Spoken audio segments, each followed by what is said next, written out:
thought this was interesting. This is from Zineb Rabua, who's a researcher at the Hudson Institute, and it's from a paper from in 1988. 1988. Trump. I'd be very harsh on Iran. They've been beating us psychologically, making us look like a bunch of fools. One bullet shot at one of our men or ships, and I'd do a number on Karg Island. I'd go in and take it. Iran can't even beat Iraq, yet they push the United States around. It'd be good for the world to take them on.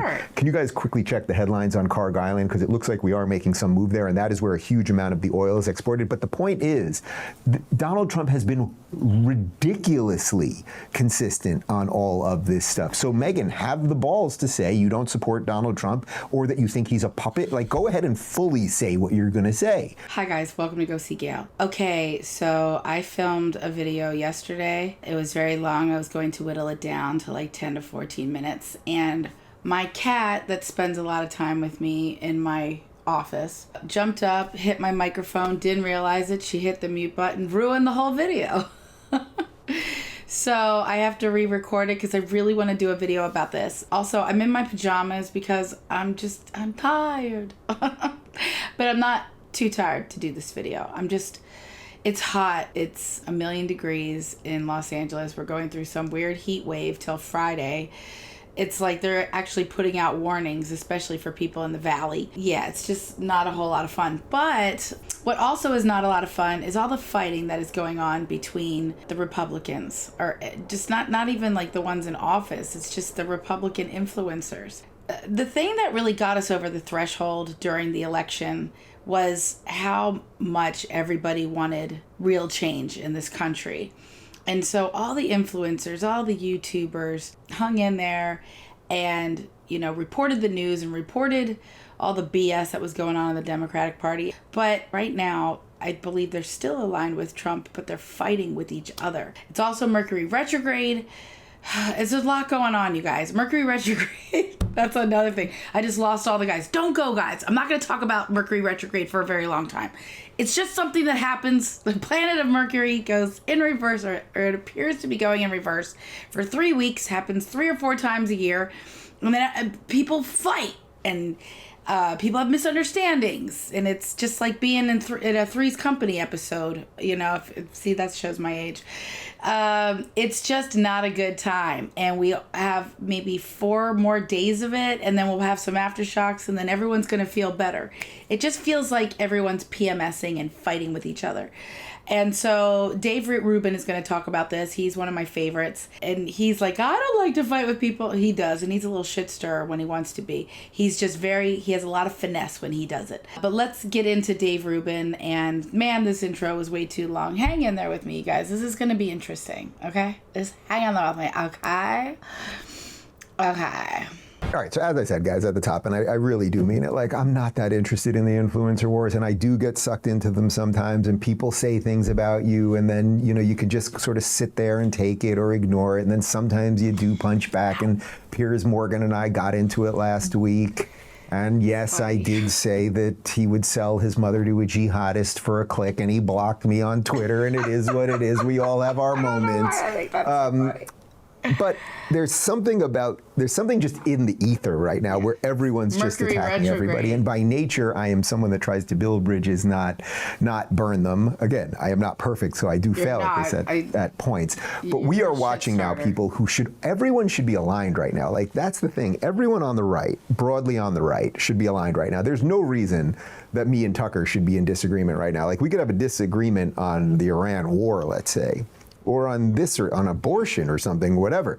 But we should all be on the same side, because what we should be fighting is the crazy radical left that literally doesn't want us to have election integrity and wants to turn this country into a socialist, communist, Marxist, jihadist crap hole. So we should all be tighter than ever right now. We should all be like, you disagree on a little something? Do you like America? Let's roll.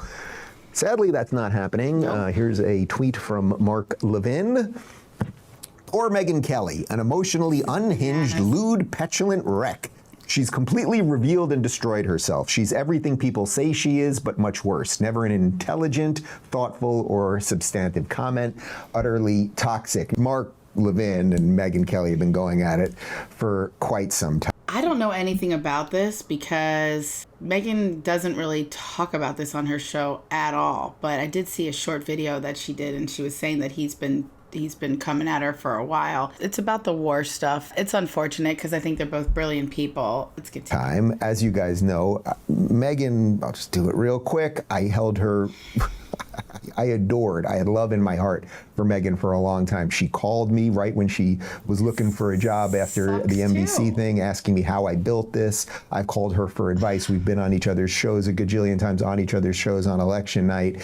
Her favorite chicken parm is David's recipe that she's made for her family all the time. Like, it's been so disappointing watching her go down this road. I tried to deal with some of it privately. She just refused. Okay, fine.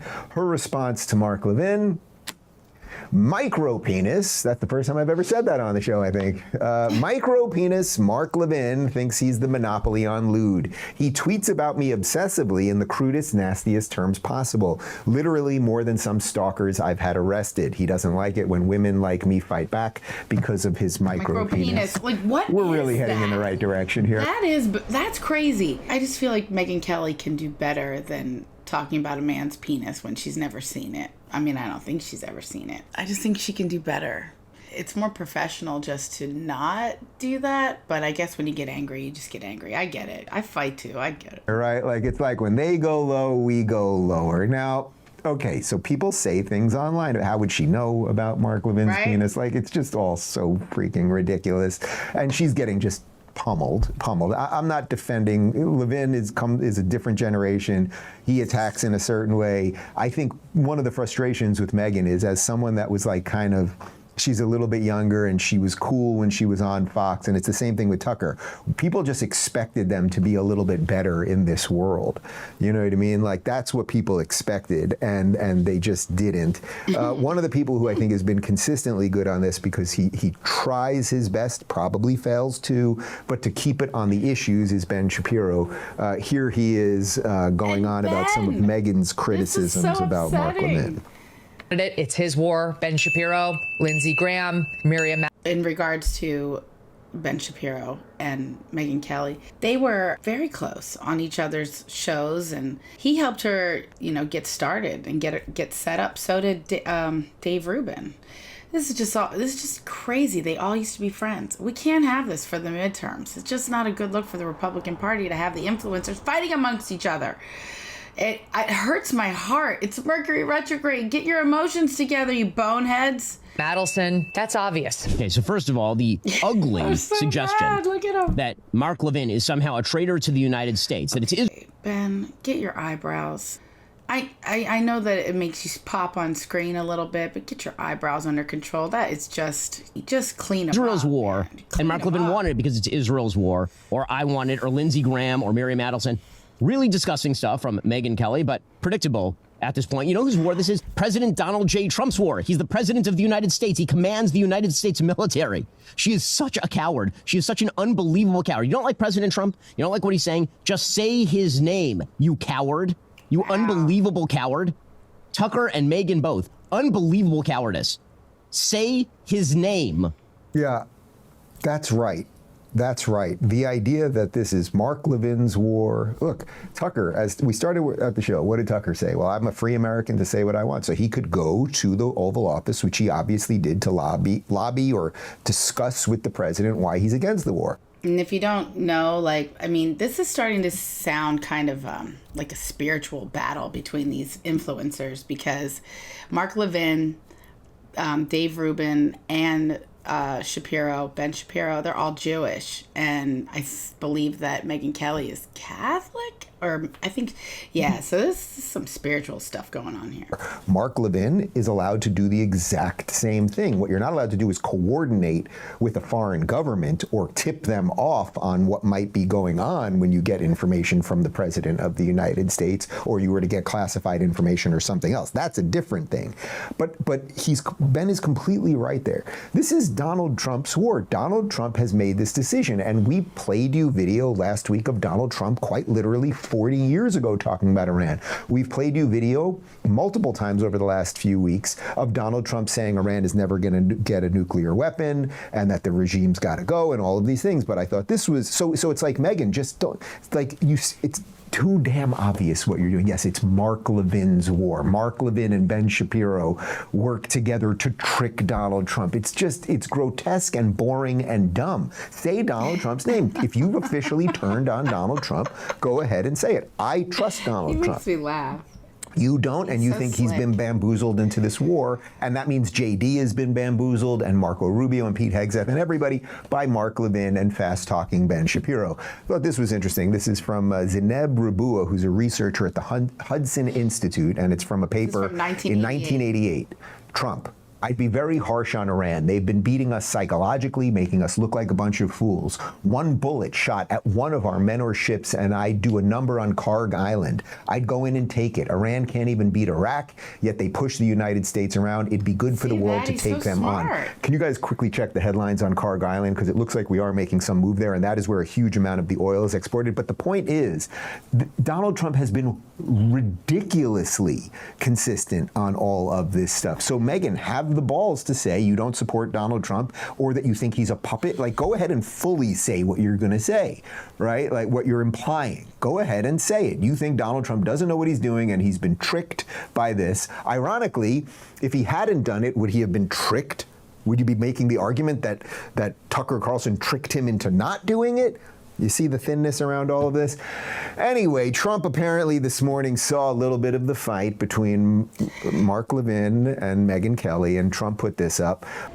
Okay, things are starting to get really juicy here because now the president is getting involved. So I'm going to stop it there so it doesn't run too long. So this is part one of right-wing influencer wars. I hope you guys liked it, and stay tuned for part two. I may make a part three, we just have to see, but I could wrap it up in the second video. This is fun for you because it's fun for me. I mean, I don't like watching the people that helped us win this election. I don't like watching them fight amongst each other. I think it's awful, but it is entertaining at the same time just to see people fight, you know, in their jobs the way they do, the way we do when we're just doing our jobs, you know.